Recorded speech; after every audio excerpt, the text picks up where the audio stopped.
परमेश्वर के दैनिक वचन। जो जीवन तुम हर दिन जीते हो वह अब तुम्हारी नियति और तुम्हारी तकदीर के लिए निर्णायक और बहुत ही महत्वपूर्ण है। अतः जो कुछ तुम्हारे पास है और हर मिनट जो गुजरता जाता है उसमें तुम्हें आनंदित होना चाहिए। खुद को सबसे बड़ा लाभ देने के लिए तुम्हें अपने समय का हर संभव सदुपयोग करना चाहिए ताकि तुम अपने जीवन को व्यर्थ में ना जियो। शायद तुम इसके बारे में भ्रमित हो कि मैं ये वचन क्यों कह रहा हूं।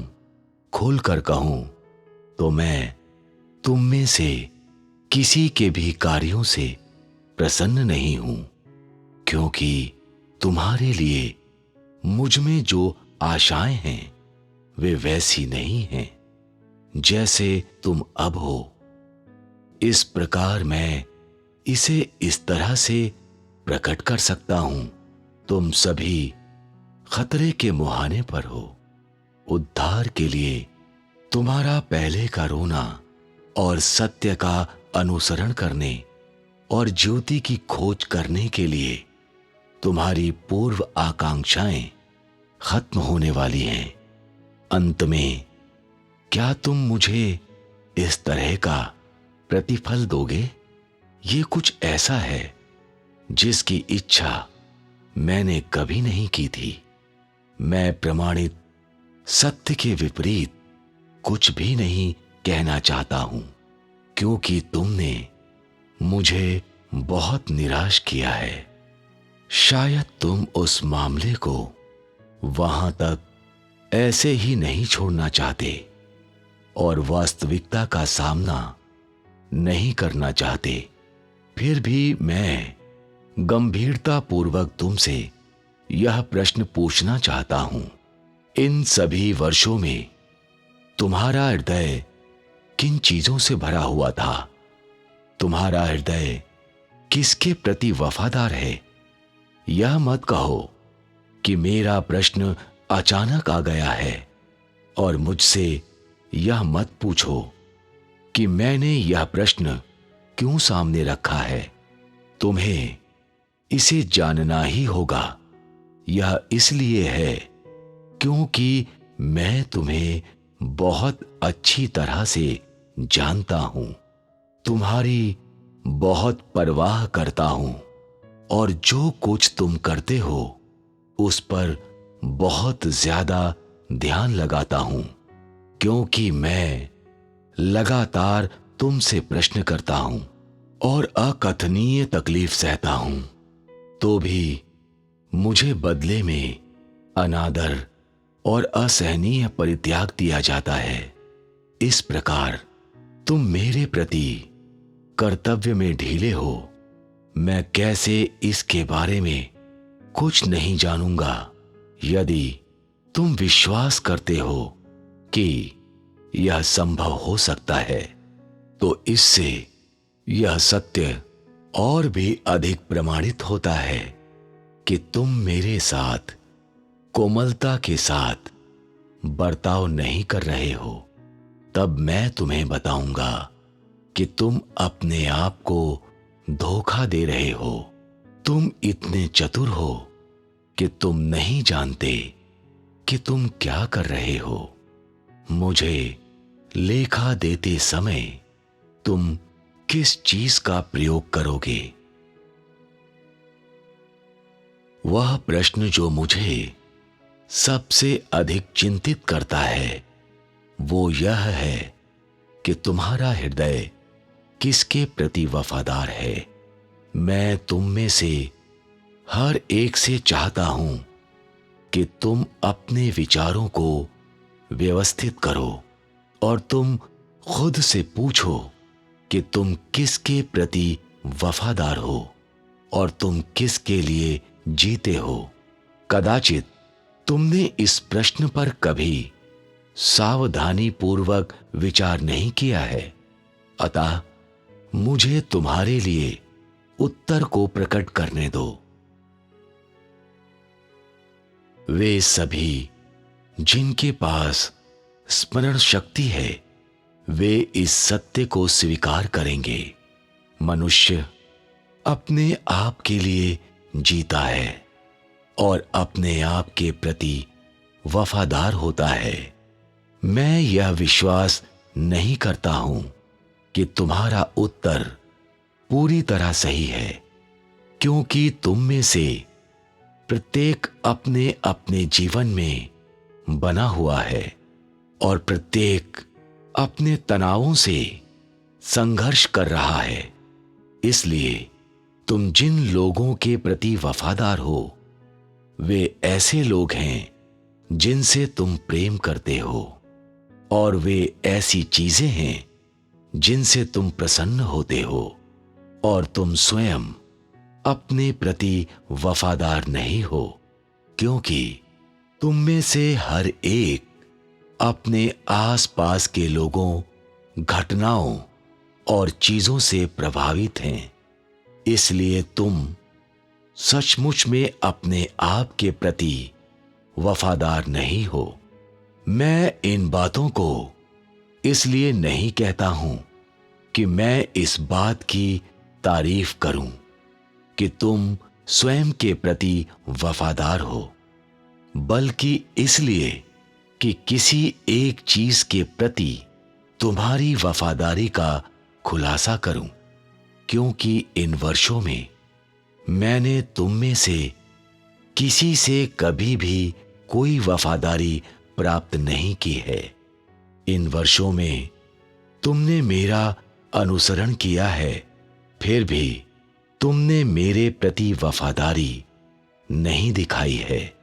इसके बजाय तुम उन लोगों के चारों ओर घूमते रहे हो जिनसे तुम प्रेम करते हो, और ऐसी चीजों के चारों ओर जो तुम्हें प्रसन्न करती हैं, इतना ज्यादा कि उन्हें हृदय के करीब रख लिया और उन्हें कभी भी किसी भी समय कहीं भी छोड़ा नहीं। जब तुम किसी एक चीज के विषय में जिसे तुम प्रेम करते हो उत्सुकता और जुनून से भर जाते हो, तो यह हमेशा उस समय में होता है जब तुम मेरा अनुसरण करते हो, या तब होता है जब तुम मेरे वचनों को ध्यान से सुनते हो। इसलिए मैं कहता हूं कि अपनी पसंदीदा चीजों के प्रति वफादार होने और उनसे प्रसन्न होने के बजाय तुम उस वफादारी का इस्तेमाल करो जो मैं तुमसे चाहता हूं। यद्यपि तुम मेरे लिए किसी एक या दो चीजों का बलिदान करते हो, फिर भी यह पूरी तरह तुम्हें नहीं दर्शाता है और यह नहीं दिखाता है कि वह मैं हूं जिसके प्रति तुम सचमुच में वफादार हो। तुम अपने आप को उन कार्यों में लीन कर देते हो जिनके विषय में तुम में जुनून है, जैसे कि कोई बेटे बेटियों को लेकर, कोई अपने पतियों पत्नियों, धन संपत्ति, कार्य, ऊंचे अधिकारियों, पदस्थिति या स्त्रियों को लेकर वफादार होते हैं। जिनके प्रति तुम वफादार होते हो, उन्हें लेकर तुम कभी भी ऊबते नहीं हो और झुंझलाते नहीं हो। सिवाय इसके तुम उन चीजों को जिनके प्रति तुम वफादार हो बड़ी मात्रा और गुणवत्ता में पाने के लिए अधिक लालायित होते हो, और तुम कभी भी निराश नहीं होते हो। उन चीजों की तुलना में एवं उन चीजों को लेकर जिनके बारे में तुम जुनूनी हो, मुझे और मेरे वचनों को हमेशा ही सबसे आखिरी स्थान में धकेल देते हो, और तुम्हारे पास इसके सिवाय कोई विकल्प नहीं बचता कि उन्हें आखिरी श्रेणी में रखो। कुछ लोग आखिरी स्थान को किसी और चीज के लिए छोड़ देते हैं ताकि वे उसके प्रति वफादार हो सकें जिसे अभी तक खोजा नहीं गया है। ऐसे लोगों ने कभी भी अपने हृदय में मेरा थोड़ा सा भी स्थान नहीं रखा है। शायद तुम सोचोगे कि मैं तुमसे बहुत कुछ अपेक्षा करता हूं या भूलवश तुम पर दोष लगाता हूं, लेकिन क्या तुमने कभी उस सच्चाई पर गौर किया है कि जब तुम आनंदपूर्वक अपने परिवार के साथ समय बिताते रहते हो तब तुम एक बार भी मेरे प्रति वफादार नहीं होते हो? ऐसे समय में क्या तुम्हें इससे तकलीफ नहीं होती है? अपने परिश्रम का प्रतिफल पाकर जब तुम्हारा हृदय आनंद से भर जाता है तब क्या तुम इस बात को लेकर हताशा महसूस करते हो कि तुमने अपने आप को पर्याप्त सच्चाई प्रदान नहीं की है? मेरी स्वीकृति ना पाने के बाद तुम कब रोए हो? तुमने अपने दिमाग को घास फूस से भर दिया है और अपने बेटे बेटियों के लिए बड़ी तकलीफ उठाते हो, फिर भी तुम संतुष्ट नहीं होते हो एवं तुम तब भी विश्वास करते हो कि तुम उनके प्रति परिश्रमी नहीं हो और यह कि तुमने पूरी कोशिश नहीं की है, परंतु तुम मेरे लिए हमेशा से कर्तव्यों को लेकर ढीले और लापरवाह रहे हो और तुमने केवल मुझे अपनी यादों में रखा है पर अपने हृदय में नहीं।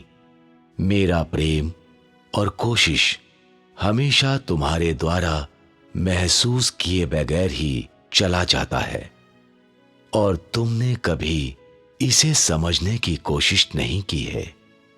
तुम सिर्फ संक्षिप्त विचारों में ही लगे रहते हो और विश्वास करते हो कि यह काफी होगा।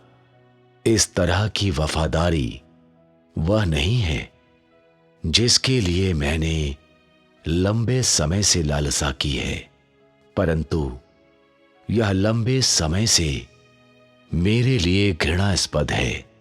तो भी बावजूद इसके मैं कहता हूं कि तुम केवल एक या दो चीजों को ही निरंतर स्वीकार कर पाओगे और तुम उसे पूरी तरह स्वीकार करने में सक्षम नहीं होगे क्योंकि तुम सभी बहुत आश्वस्त हो और तुम हमेशा उन वचनों से जो मैंने कहे हैं बटोरते और चुनते हो कि किसे स्वीकार करें।